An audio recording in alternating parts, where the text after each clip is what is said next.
Vamos abrir nossas Bíblias lá no Evangelho de Marcos. Evangelho de Marcos. Evangelho de Marcos, capítulo 2. Nós estamos nessa série de pregações, A Cruz e o Rei. Nós estamos expondo todo o Evangelho de Marcos, verso a verso. Começamos no capítulo 1. Hoje é o nosso terceiro encontro. Então hoje nós vamos pensar sobre esse tema aí, o confronto da graça. O confronto da graça. Nesse primeiro momento nós vamos ler até o confronto da graça, nós vamos ler capítulo 2, do verso 1 até o verso 12. Do verso 1 até o verso 12, diz assim a palavra do Senhor. Dias depois, Jesus entrou de novo em Cafarnaum e logo se ouviu dizer que ele estava em casa. Muitos se reuniram ali, a ponto de não haver lugar nem mesmo junto à porta. E Jesus anunciava-lhes a palavra. Trouxe-lhe então um paralítico carregado por 4 homens. E não podendo aproximar-se de Jesus, por causa da multidão, removeram o telhado no ponto correspondente ao lado onde Jesus se encontrava. Pela abertura, desceram o leito em que o paralítico estava deitado.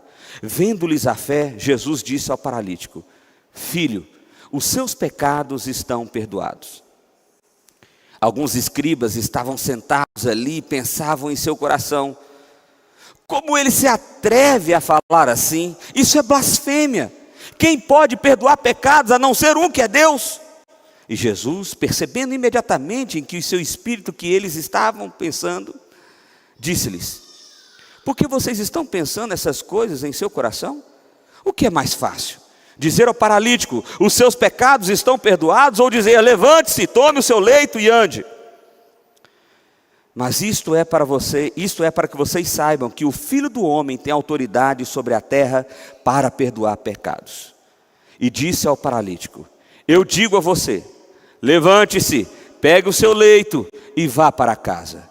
E se levantou no mesmo instante, pegando o leito, retirou-se à vista de todos, e pondo de todos se admiraram e deram glória a Deus, dizendo: jamais vimos coisas assim. Vamos orar mais uma vez? Pai, obrigado, Deus, pelo privilégio que nós temos de ser igreja do Senhor Jesus, de estarmos aqui nesse domingo, num lugar confortável, num lugar onde nós podemos parar, adorar ao Senhor, estar com irmãos queridos, ó Pai, estar em plena comunhão, louvando ao Teu santo nome, diante da Tua presença, ó Deus. Obrigado pela liberdade que temos de ouvir a Tua palavra, a pregação do Teu Evangelho, ó Deus. E o que nós pedimos ao Senhor nessa manhã, ó Deus, é que o Senhor fale conosco, de forma poderosa, de forma gloriosa, de forma graciosa, alcance o mais profundo do nosso ser, ó Pai, e que nós possamos ser edificados, porque foi a Tua voz que chegou até o nosso ser. Por isso eu peço a Ti, ó Deus, que o Senhor me use como Teu instrumento, por causa da Sua graça e por causa da Sua misericórdia. É a oração que fazemos a Ti em nome de Jesus. Amém. Meus irmãos, nós vivemos numa sociedade que é uma sociedade de aparência. Não só de aparência no sentido de que a gente espera que as pessoas tenham alguma imagem de nós, mas também daquilo que a gente tem por expectativa de nós mesmos. Então, por exemplo, você anda e conversa com uma pessoa e cumprimenta uma pessoa e você diz assim: como é que estão as coisas? O que a pessoa diz para você? Está tudo bem.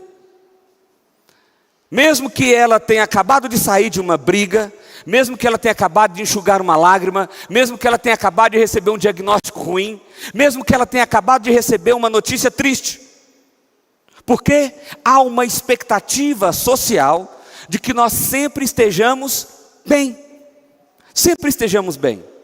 Talvez a pessoa que tem falado sobre isso de melhor forma é o filósofo coreano Byung-Chul Han.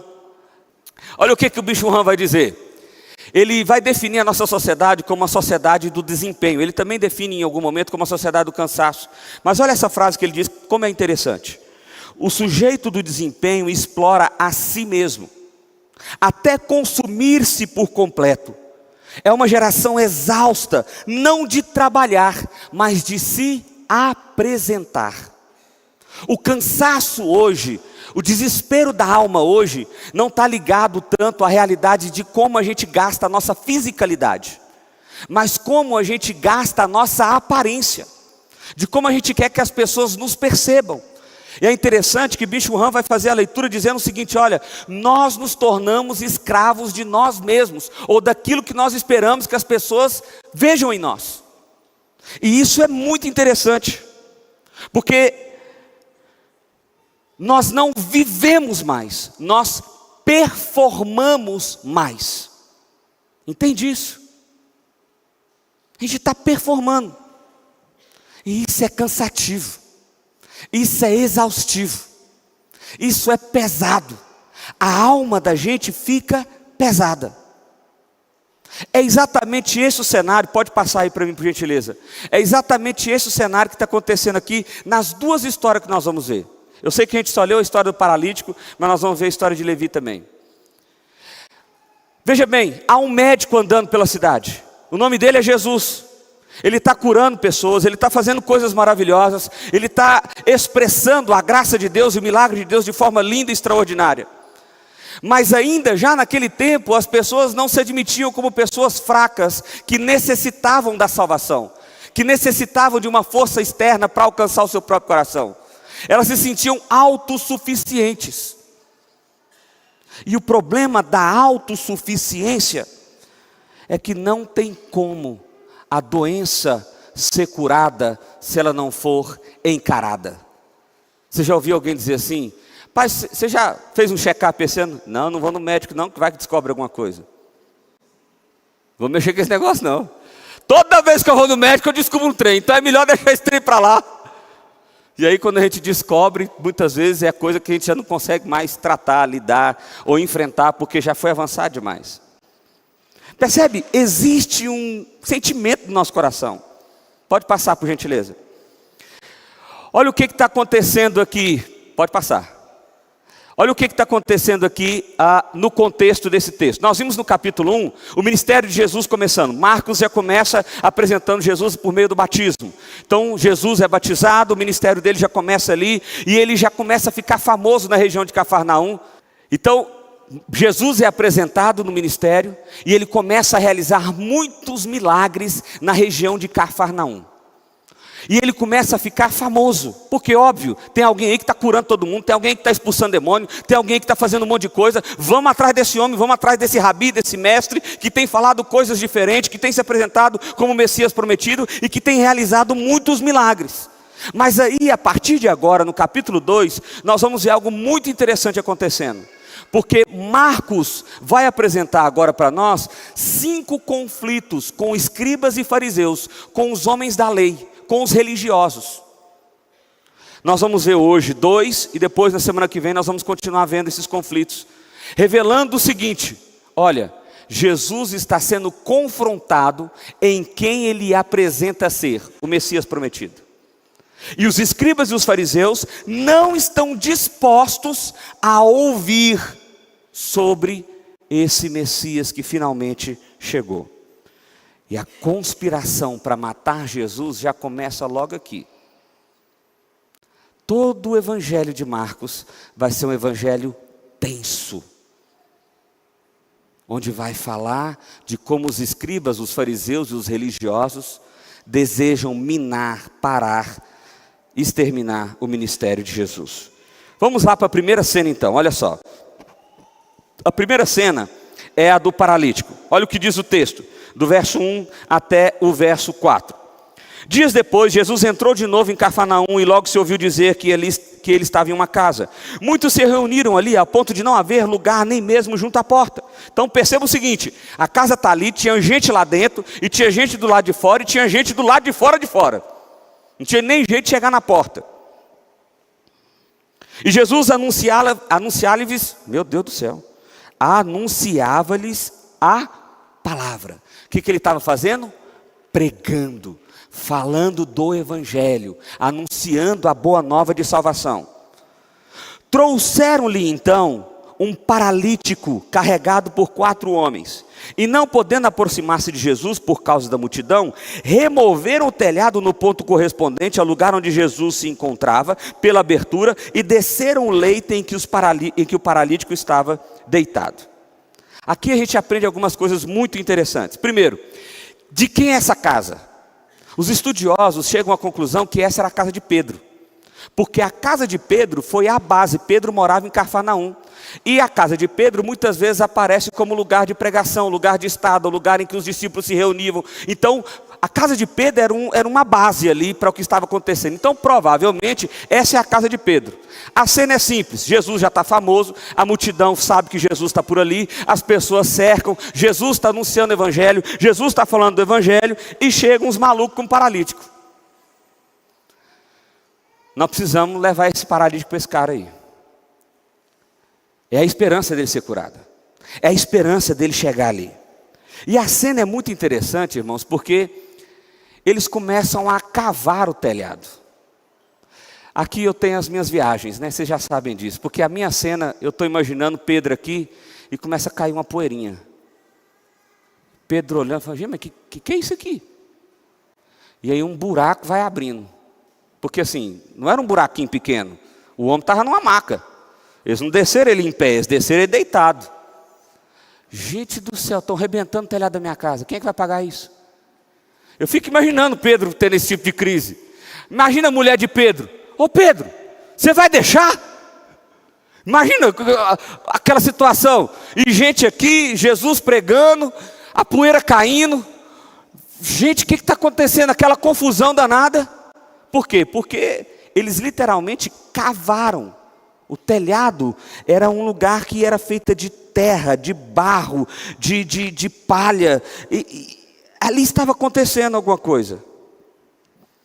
Mas olha só que coisa interessante: não havia limites para expressar a fé que eles tinham. É interessante que o paralítico aqui, ele não fala um A nessa história, ele não tem uma reação. Parece que ele é um ser completamente passivo, não só na sua fisicalidade, mas também na sua vontade. Da maneira que o texto nos apresenta, parece que quem teve a iniciativa foram um dos 4 amigos, ou os 4. Quem falou, teve a ideia, foram eles. Quem começou a rasgar o negócio foram eles. E eles desceram, o paralítico só está assim, literalmente paralítico, sem falar nada, sem agir, quietinho. Está aqui, vamos ver onde é que esses malucos vão fazer. Mas a fé está ali acontecendo. Aqueles homens acreditavam que Jesus podia curar eles. Jesus podia curar aquele paralítico. Jesus podia realizar aquela realidade. Sabe o que eu aprendo aqui? Obstáculo. Quais são os obstáculos da nossa fé? Quais são os obstáculos para a gente experimentar fé? O que tem nos impedido de experimentar fé? A multidão era grande, não tinha jeito de carregar esse homem. Eles tentaram achar um caminho que era possível. Talvez entraram pelo fundo da casa, normalmente havia uma escada de fundo. Subiram, rasgaram, arrebentaram a casa de outra pessoa. Foram ousados, porque eles estavam com a plena expectativa de que só Jesus podia curar aquele homem. Eu e você, quais são os obstáculos? Essa semana, gente, é porque você não faz parte dos grupos de pastores pelo Brasil que eu faço parte. Se você fizesse parte, meu irmão, alguns de nós perderiam a fé essa semana, por causa da discussão em torno do jogo do Brasil. Meu Jesus amado.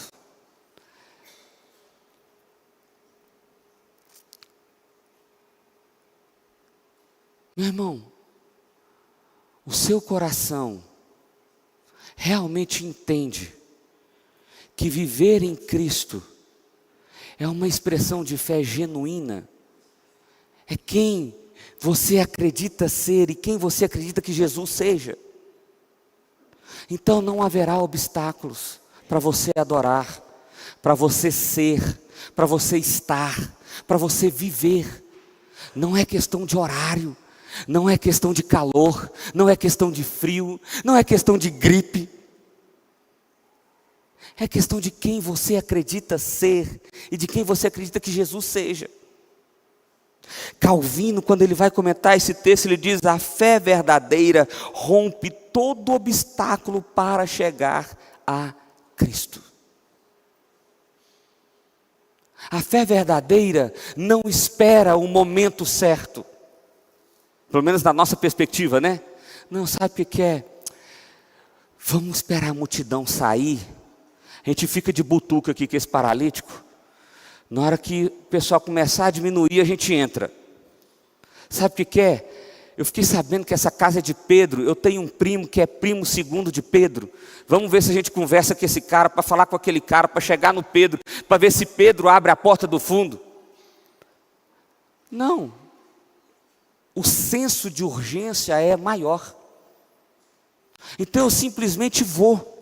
Eu simplesmente me entrego, eu simplesmente me lanço. Eu não espero terminar um projeto, uma pós-graduação, um casamento vir, ou qualquer outra realidade acontecer, para eu estar em Cristo. Eu vou porque eu creio que Cristo é a resposta necessária para a minha vida.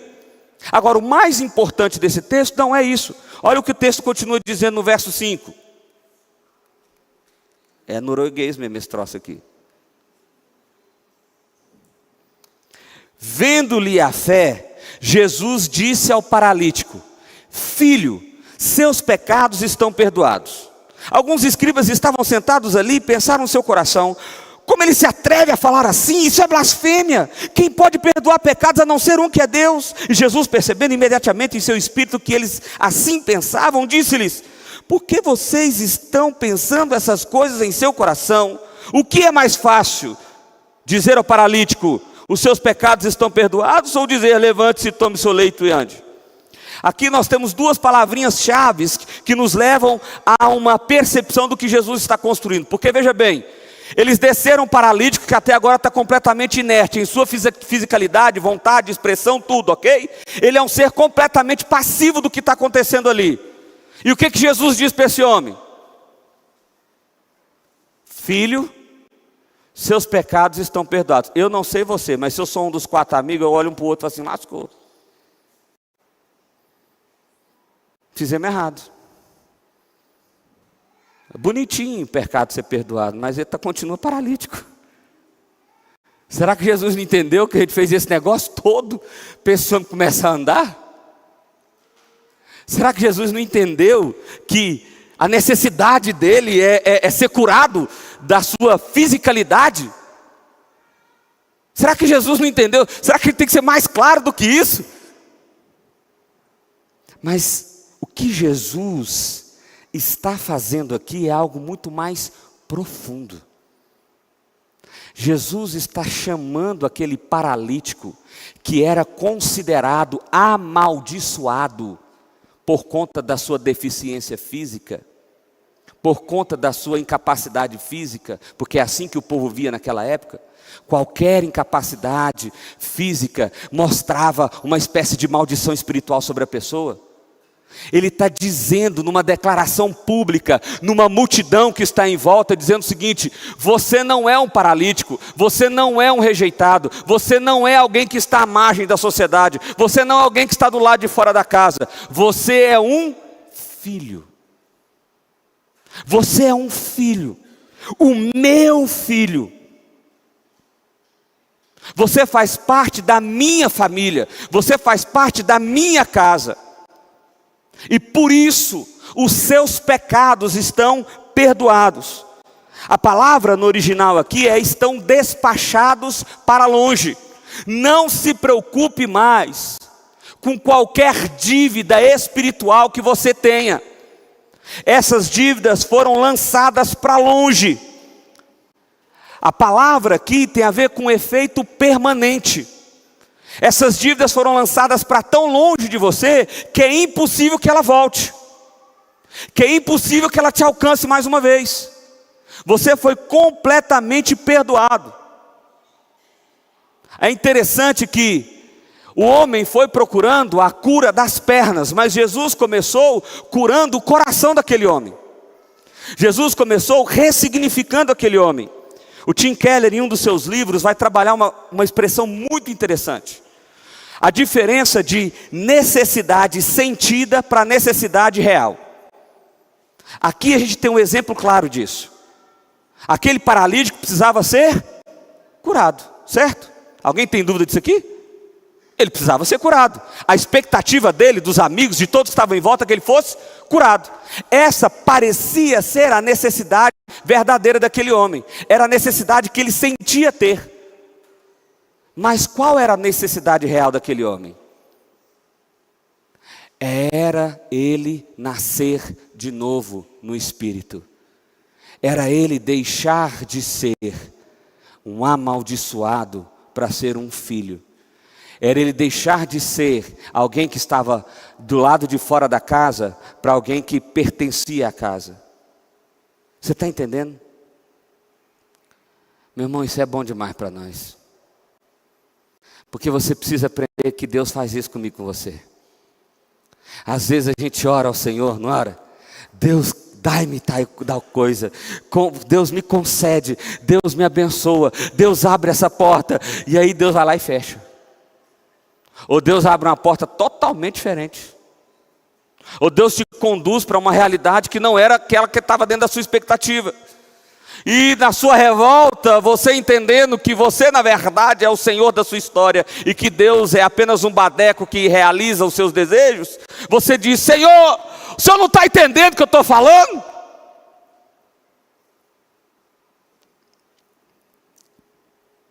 Ele quer andar. Mas o problema é que um corpo curado pode gerar um coração condenado. A necessidade real daquele homem é que ele precisa ser perdoado. Ele precisa ser perdoado. Tim Keller vai dizer: vamos a Deus com a nossa lista de necessidades sentidas, e Deus nos atende na nossa necessidade real. Agora, o ápice desse texto é esse aqui.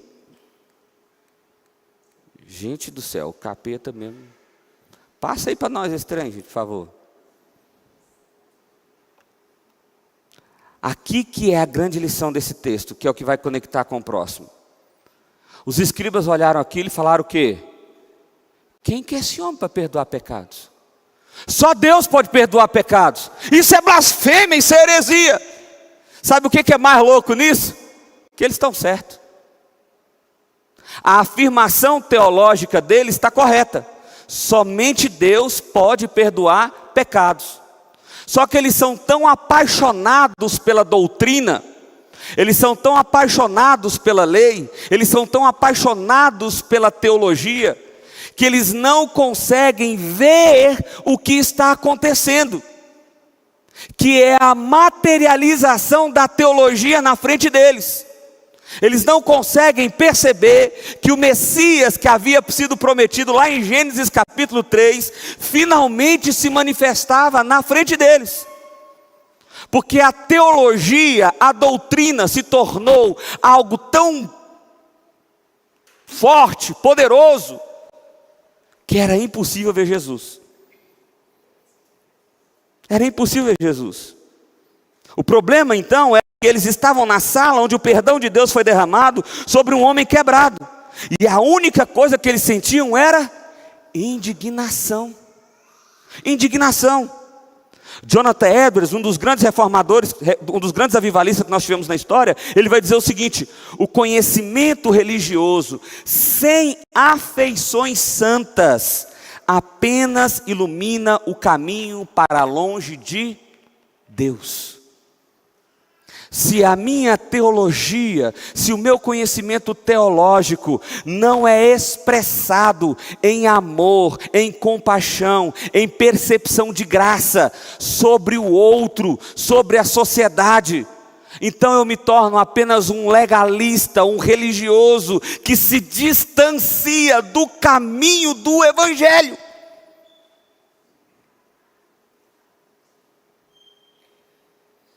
Dá para saber teologia e perder Deus na sala. Dá para ter a resposta certa e a reação errada. É o que está acontecendo aqui. Então Jesus vai fazer algo ainda mais tremendo. Pode passar aí por gentileza. Verso 10. Mas isso é para que vocês saibam que o Filho do Homem tem autoridade sobre a terra para perdoar pecados. E disse ao paralítico: Eu digo a você, levante-se, pegue o seu leito e vá para casa. Ele se levantou e no mesmo instante, pegando o leito, retirou-se à vista de todos, a ponto de todos se admirarem e darem glória a Deus, dizendo: jamais vimos coisa assim. Jesus vai dizer algo muito interessante, pode passar por gentileza. Ele vai se apresentar como Filho do Homem, usando uma expressão que é usada lá em Daniel 7, para dizer do Filho do Homem que viria sobre as nuvens, apresentando como o Messias prometido. Então agora Jesus diz claramente para aqueles que conheciam a lei: eu sou o Messias prometido, eu sou aquele que tem autoridade sobre a terra, eu sou aquele que vim em nome do Pai. O que estava centrado no trono, agora caminha entre vocês, em Cafarnaum. E nessa expectativa, Jesus então faz uma demonstração. O que vocês acham que é mais fácil? Declarar os seus pecados são perdoados, ou falar para o paralítico levantar e andar? O que é mais fácil? Bom, certamente declarar é mais fácil, porque não tem como você provar isso. É subjetivo demais, é interno demais. Como é que a gente sabe que o pecado foi perdoado? Então Jesus faz o seguinte: para vocês saberem que eu tenho autoridade para perdoar pecados, então, paralítico, levanta e anda. Meu irmão, eu já vi um surdo ouvir uma vez, foi uma cena linda demais. Um cara com muitos anos surdo, que eu sabia que era surdo, ninguém me enganou não. Mas eu morro de vontade, de verdade, de alguém sem uma perna assim, ó. De repente a perna sai crescendo assim. Vai ser legal demais, não vai? Ver uma cena dessa assim? Imagina paralítico, eu não sei que tipo de... A descrição não é precisa, se as pernas eram atrofiadas, provavelmente sim. Se não havia musculatura, se ele tinha uma perna e não tinha outra, se ele simplesmente mexia só os braços e não mexia daqui. Eu não sei qual era o cenário ali. Eu sei que não tinha fisioterapia, eu sei que não tinha terapeuta ocupacional, eu sei que aquele cara não fazia exercício todo dia. E eu sei que provavelmente ele estava naquela condição já há muitos anos, porque era um homem adulto. Então, no mínimo, ele tinha sua musculatura atrofiada, no mínimo, ele tinha, de maneira perceptível, uma incapacidade de andar. Então, algo aconteceu de forma milagrosa ali, que as pernas dele se encheram de músculos, as articulações, aquilo que estava defeituoso, se completou, se tornou inteiro, e o paralítico dá um salto e pega a maca. Tô show de bola. O que Jesus está dizendo é o seguinte: olha, escribas, vocês não aceitam o perdão porque vocês não entendem a necessidade da doença do seu coração. Vocês são incapazes de admitir a fraqueza de vocês. Mas o paralítico, que foi passivo em toda essa história, pelo menos é assim que Marcos conta para nós, ele, entendendo a sua fraqueza e a sua fragilidade, apenas como alguém que precisava da graça, recebeu a graça. E vocês que se entendem autossuficientes, apenas receberam indignação. Indignação. O texto continua, e a gente vai para a segunda cena. A segunda cena é o chamado de Levi.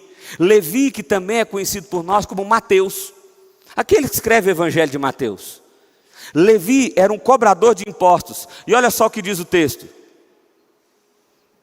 Ele diz assim: de novo, Jesus foi para junto do mar, e toda a multidão vinha ao encontro dele, e ele os ensinava.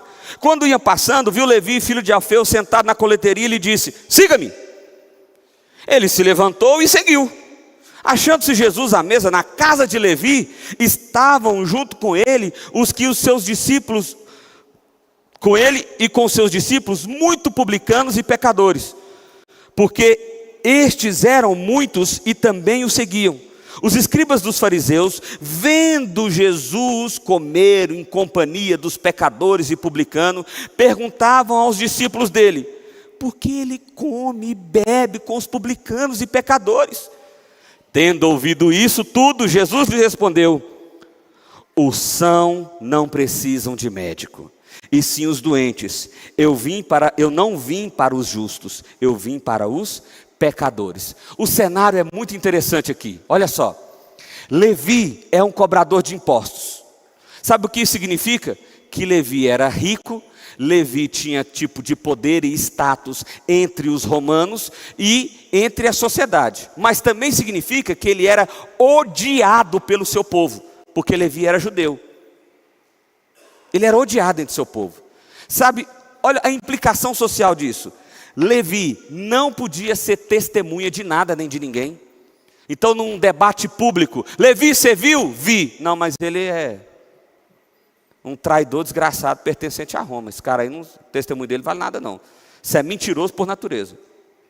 Levi não podia ir à sinagoga adorar a Deus.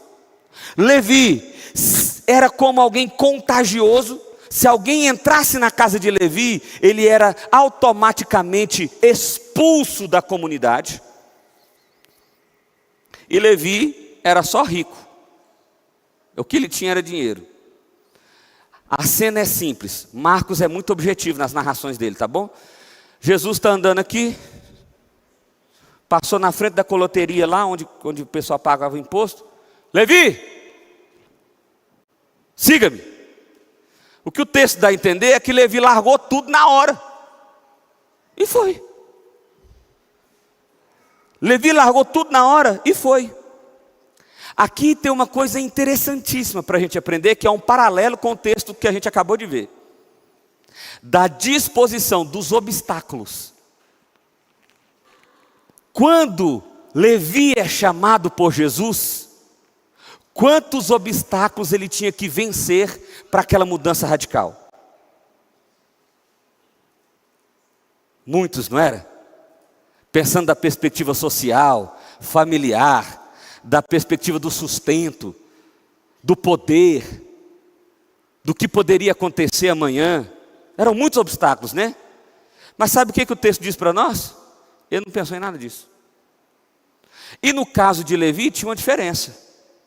Abandonar o Império Romano e a proteção do Império Romano significa sair e não voltar mais. Não tinha jeito dele ir lá, vou passar uma semana com Jesus para ver como é que é, qualquer coisa eu volto, tá bom? Não tinha jeito não. O Pedrão tinha. O Pedrão seguiu a Jesus, mas ainda tinha a casa dele, ainda tinha a esposa dele. Pedrão ainda tinha para onde ir. Mas Levi não tinha mais não. Ele ia sair da proteção romana e provavelmente não ia ser abraçado pela sua comunidade judaica. A decisão de seguir a Jesus, então, é uma decisão extremamente radical. Está entendendo isso, meu irmão? Está entendendo o paralelo que Marcos está mostrando para nós aqui? Eu posso ser o paralítico que é conduzido por alguém, que vence os obstáculos junto comigo ou por mim, ou eu posso ser alguém que é chamado por Cristo diretamente, e que também tem muitos obstáculos, mas nenhum deles é realmente o obstáculo quando eu sigo Jesus. Está entendendo o paralelo? Bom, aí o texto vai para um pedaço muito interessante. Ele diz assim, que Jesus foi para a casa de Levi. E quem que Levi chamou para a casa dele? Publicanos e pecadores. Quem eram esses? A aristocracia romana. A galera, outros cobradores de impostos. Outras pessoas ligadas à liderança de Roma. E aí ele vai ali, Jesus, vou fazer uma janta, vou chamar todos os meus amigos para estar lá com você, beleza? E Jesus vai, e os discípulos também vão.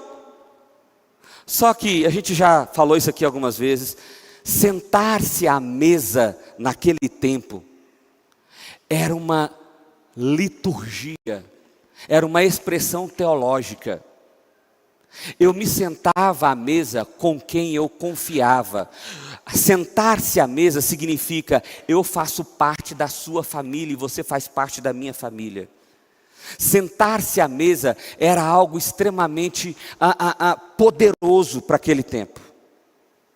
E quem é que está na porta de novo? Os escribas dos fariseus, os religiosos. Eles estão lá na porta de novo, só de butuca, olhando. Não é possível. Não, agora é um esculacho.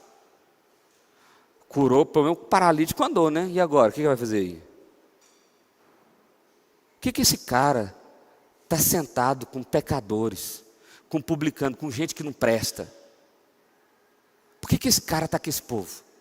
Esse que diz ser o Messias, esse que acabou de declarar que é o Filho de Deus. Esse trem está errado, gente. E diz o texto que os escribas conversavam com os discípulos de Jesus. Eu não sei você, mas eu tenho a tendência de pensar que Pedro estava nessa conversa, e que Pedro deve ter ficado assim: rapaz, eu também não estou achando isso aqui bom não. Mas como é que faz, né? Começou a mandar come agora. Estamos aqui, né? E é interessante que Jesus tem um sentido aranha. Isso é só para quem é da Marvel, tá bom? Porque diz que o Espírito de Jesus, vendo o espírito dos escribas, ele levantou. O que vocês estão falando aí? Deixa eu dizer uma coisa para vocês.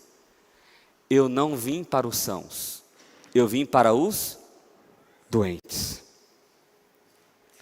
Eu vim para os doentes. Olha só, os sãos não precisam de médico, e sim os doentes. Eu não vim chamar os justos, e sim os pecadores. Ô escriba, não se preocupe, minha conversa não é com você. Se você acha que você é bom o suficiente para estar nessa mesa, se você acha que você é limpo o suficiente e que não tem lugar a essa mesa, não se preocupe, o meu papo não é contigo. O meu papo é com esse povo aqui mesmo. Os que entendem que são pecadores, os que entendem que estão doentes, os que entendem que são incapazes. Ele não disse que os fariseus são realmente justos. O que os fariseus têm? Um peso na alma, vivendo a sociedade do desempenho, da aparência, querendo mostrar que são santos demais, que são ilibados demais, e que por isso não precisam de nenhum ato de misericórdia, de nenhum ato de graça, porque eles já vivem a lei do jeito que a lei pediu para ser vivida. Então eles são autossuficientes a partir daquilo que eles mesmos fazem. Agora Levi, que apesar de rico, apesar de poderoso, sente uma angústia na alma, quando Cristo o chama, Levi desperta de uma vez por todas e diz: eu abandono o que tiver que abandonar, porque eu descobri que a riqueza, que o poder, que o status, que a condição que eu tenho hoje social, não me deu identidade, não me deu propósito, não me deu esperança. Então eu vou, mas eu preciso compartilhar com outros que estão nessa mesma situação que eu. Jesus, você vem até a minha casa, você senta na minha mesa, e Jesus: é claro, eu vou. Eu sento, eu converso, eu falo, porque é justamente essa galera que sente um desespero na alma, que se sente fraca, que se sente doente, que sente a necessidade de algo para além de si. É esses que eu vim chamar, é a esses que eu vim curar, é a esses que eu vim restaurar. São os doentes, são os pecadores, são aqueles que se sentem inadequados, insuficientes. É esses que eu vim completar e curar. Aqui nós temos um perfil muito interessante que é traçado para nós. Esses dois textos nos desafiam, e você pode encaixar em qualquer um desses perfis aqui, ou em todos eles. Nós podemos ter aqui o que é chamado de o culpado crônico. Quem é o culpado crônico? É o paralítico. Eu estou aqui. Tem um Jesus ali, vamos lá. Não dou conta não. Eu sou muito ruim. Eu não tem nem como andar, não tem como eu sair do lugar. Não tem como eu fazer nada. Eu não acredito em mim assim. É aquelas pessoas que estão entre nós, que vêm à igreja, mas que não entregam o coração completamente rendido à pessoa de Jesus, porque pensam assim: cara, eu nunca vou ser bom o suficiente. Eu nunca vou conseguir essa aprovação, eu nunca vou ter essa força. Sabe o que essa galera precisa? Ela precisa ousar, ouvir e viver a absolvição de Jesus quando diz: filho, os seus pecados foram perdoados. Mas tem um segundo perfil aqui, que é o perfil de Levi, que é o pecador descartável. O que é isso? É o excluído impuro, porque o pecado de Levi foi uma escolha. Ele desejou ser cobrador de impostos, ele desejou trair a sua nação para se aliar à nação inimiga, ele desejou ser excluído para ter poder, fama e glória, ele desejou isso. Então ninguém quer se importar com esse cara. Sabe, nós já insistimos, mas esse cara não quer largar as drogas. Nós já insistimos, esse cara não quer largar o orgulho dele. Nós já insistimos, esse cara não muda, então que se exploda.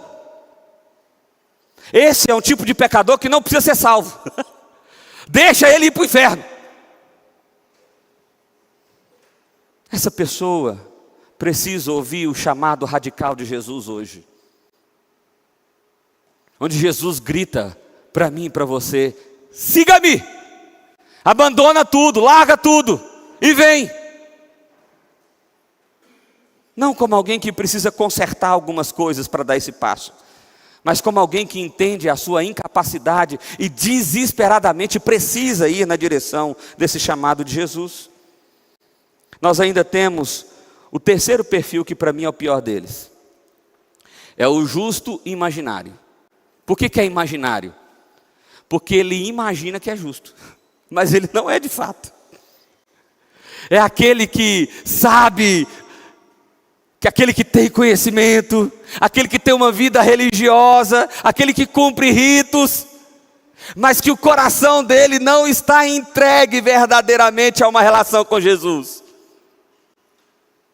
Ele se sente autossuficiente, ele sente nojo de pecadores, ele não tem compaixão com pessoas sujas. Ele precisa do médico mais do que os demais. Aqui a gente tem um paralelo muito interessante, que a gente pode ir para a parábola do filho pródigo, e a gente vai ver dois tipos de pessoas ali: o filho mais novo e o filho mais velho. O filho mais novo nós poderíamos dizer que é Levi, que intencionalmente abandonou o seu povo e foi viver os seus desejos do seu coração. Mas ele sabe que é doente, ele sabe que ele precisa de Jesus, ele só precisa de alguém que grita: vem! Mas aí você tem um filho mais velho. O filho mais velho são os escribas. É aquele que fica, ele não saiu da casa. É aquele que cumpre os ritos, é aquele que cumpre as tarefas, mas que acredita que por causa daquilo que faz, merece estar naquele lugar. Então ele não se vê como alguém que é doente, ele se vê como alguém que é autossuficiente. O Tim Keller, quando vai trazer essas ideias para nós, ele diz uma frase que é muito interessante. Eu queria que você guardasse isso no seu coração. Há duas maneiras de você ser o seu próprio salvador: quebrando todas as regras, eu vou fazer o que eu quero, do jeito que eu quero, a hora que eu quero e vou ser feliz, ou guardando todas as regras. Em ambos os casos, quem que você está dizendo que se salva? Você mesmo. Nenhum dos dois precisa da graça. E o que Jesus está dizendo? Eu vim para os doentes. Eu vim para aqueles que entendem que necessitam da graça. Eu vim para aqueles que entendem que necessitam de salvação. Esses que eu vim resgatar. Você sabe o que é o mais legal disso tudo? Você pode ser completamente passivo como paralítico e ainda assim a graça vai te alcançar. Ou você pode ser ativo como Levi diante do chamado de Deus e a graça também vai te alcançar. Agora, se você for como os escribas que ficam à porta pensando: eu não sei não, a graça não chega. Você entendeu? A graça não chega. Porque esse não se vê como alguém que precisa de salvação. Esse se vê como alguém que é autossuficiente. Bom, 3 aplicações para nós que esse texto pode nos trazer nessa manhã. Primeiro, rasgue o seu atestado de saúde. Pastor, eu ouvi você falando assim, mas eu não sou tão ruim assim não, sabe? Eu não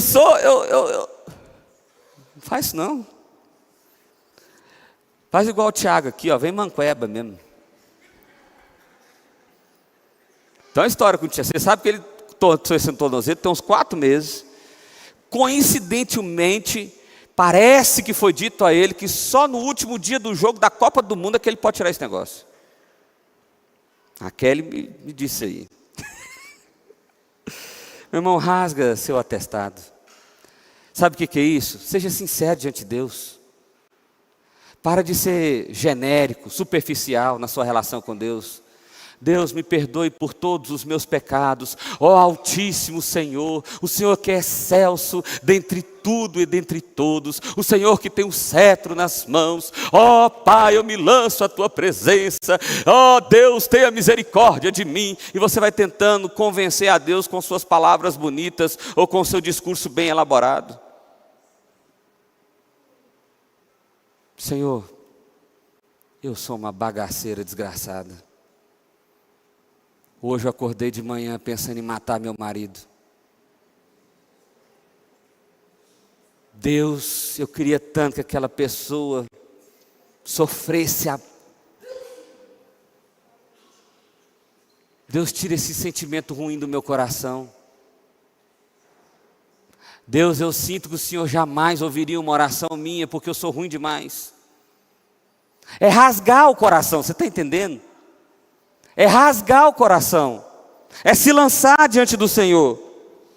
Segundo, que nós sejamos uma igreja que rasga telhados.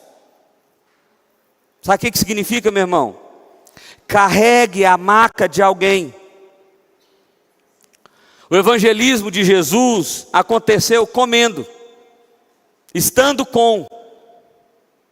Então usa seu fogão, sua mesa de jantar como missão, não só como púlpito. Abandone a sociedade da aparência.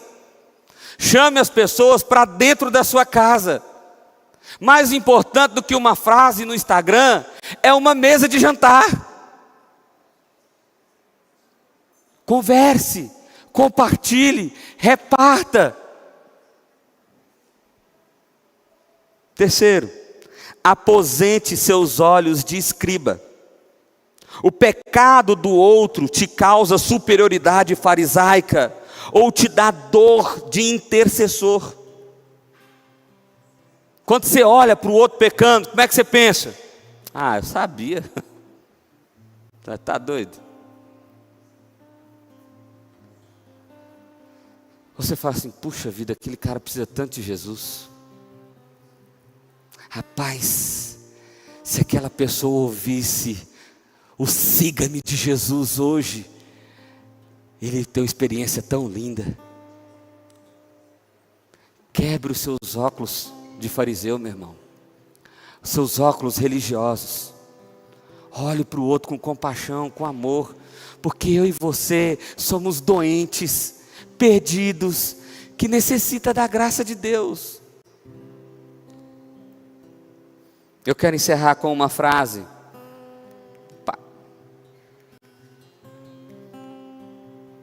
Volta aí para nós. A frase vai dizer o seguinte: a vida inteira você achou que precisava melhorar para Deus se aproximar. Mas olha o que aconteceu nesse texto. Os que se achavam bons ficaram parados na porta. E os quebrados entraram, se sentaram à mesa. Você está entendendo o que isso significa? A sua bondade nunca foi a ponte até Deus, mas muitas vezes foi o muro. Não tenta. Você precisa se lançar. Você está entendendo, meu irmão? Você precisa se jogar. Você precisa se render. Deus não está com uma pontuação na mão, esperando que você chegue. Nota 7, tá? Pode falar que eu vou te ouvir. Não, não é assim não. Deus está indo nos corações dos quebrantados, dos desesperados, daqueles que sentem que são doentes, daqueles que sentem que precisam do médico, daqueles que não vivem por aparência, daqueles que não vivem por desempenho, mas daqueles que se lançam à presença do Senhor desesperadamente e diz: Senhor, me resgata, me redime, me cura, me transforma, porque eu preciso do Senhor. Eu preciso de Ti. A minha esperança não está em mim, nem no que eu posso fazer, mas a minha esperança está no Senhor, o meu Deus e o meu Salvador. Eu queria que você fechasse seus olhos e que a gente falasse com o Senhor nessa manhã. Que você pensasse, diante daquilo que Deus falou comigo e com você hoje, o que você precisa responder para Ele? O que você precisa dizer para Ele? Porque às vezes você é alguém que se sente culpado e que por isso é incurável. Ou às vezes você está numa condição de vida que mudar agora, tomar decisões radicais demais, vai trazer muitas implicações. Então como é que eu faço isso? Ou às vezes você é como um fariseu que está na porta, está ouvindo, está na religião, mas não entrou, não sentou na mesa. Que Deus possa quebrantar seu coração nessa manhã. E agora, nesse momento, você tem a oportunidade de falar com Ele, naquilo que Ele te desafiou. A graça do Senhor nos confronta, meu irmão. E a graça do Senhor nos transforma. Ela te livra da sua culpa. Ela te livra da sua inércia. Ela te livra da sua religiosidade.